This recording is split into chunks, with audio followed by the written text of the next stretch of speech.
Herkese merhabalar. Bugün sizlere dünyaca ünlü ressam Van Gogh'un Yıldızlı Gece adlı tablosunu yapacağım. Öncelikle palete mavi ve siyah boyalar alarak başlıyorum.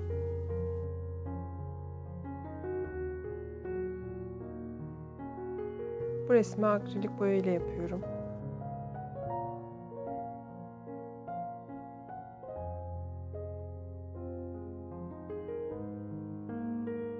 Ressamın kendine özgü kullandığı bir teknik var.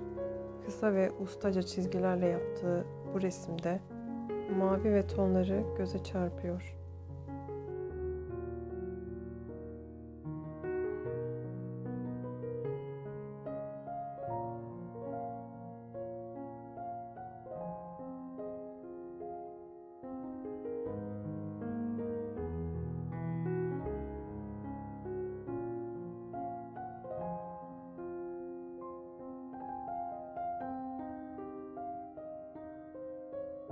Palete beyaz ve sarı renk boya alarak mavinin tonunu biraz daha açıyorum.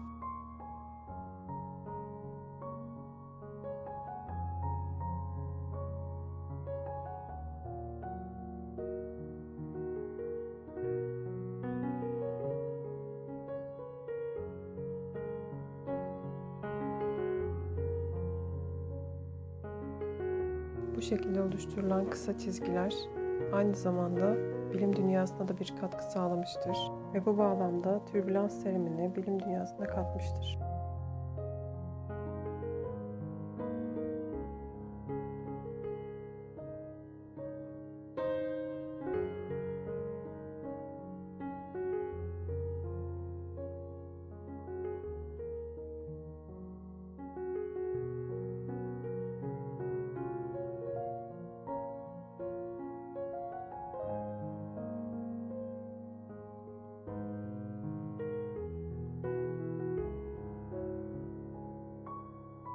Şimdi palete biraz kırmızı boya alarak sarı ile karıştırıp bir turuncu renk elde ediyorum ve sarı boya ile ay ve yıldızları yapıyorum.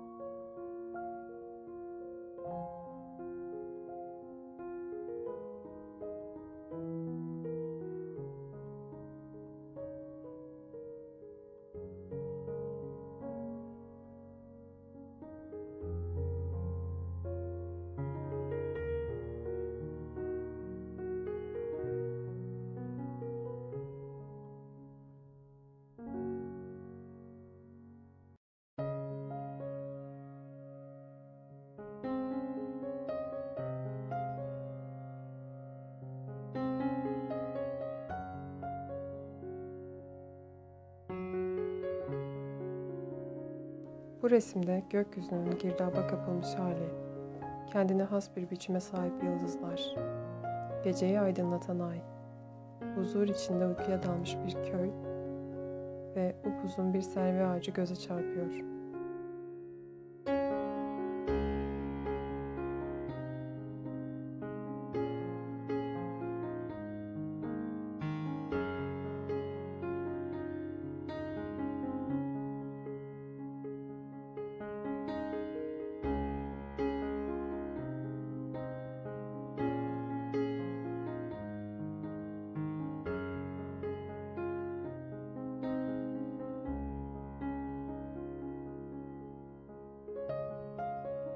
Bu manzara Van Gogh'un akıl hastanesindeki odasından görülen bir görüntüdür.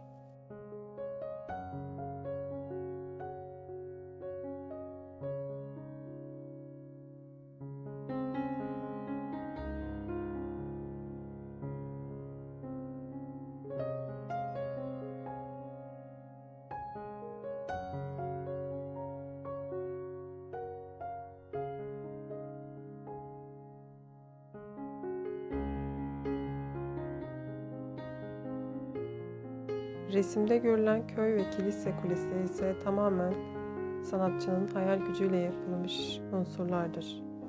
Yani onun odasından bakıldığında aslında böyle bir köy yoktu. Sanatçının bu unsurları memleketi Hollanda'nın mimarisinden esinlenerek çizdiği düşünülüyor. Resimde yer alan selvi ağacı, genelde mezarlıklarda bulunur ve ölümü çağrıştıran bir havası vardır.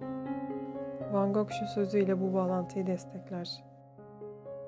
Yıldızlara bakmak beni daima hayal dünyasına daldırır. Kendime sorarım. Fransa haritasındaki noktalar arasında seyahat edip belli bir noktaya ulaşıyoruz da neden gökyüzündeki bu parlak noktalara ulaşamıyoruz? Nasıl trene atlayıp Trascon'a ya da Rouen'e gidiyorsak yıldızlara ulaşmak için de ölebiliriz.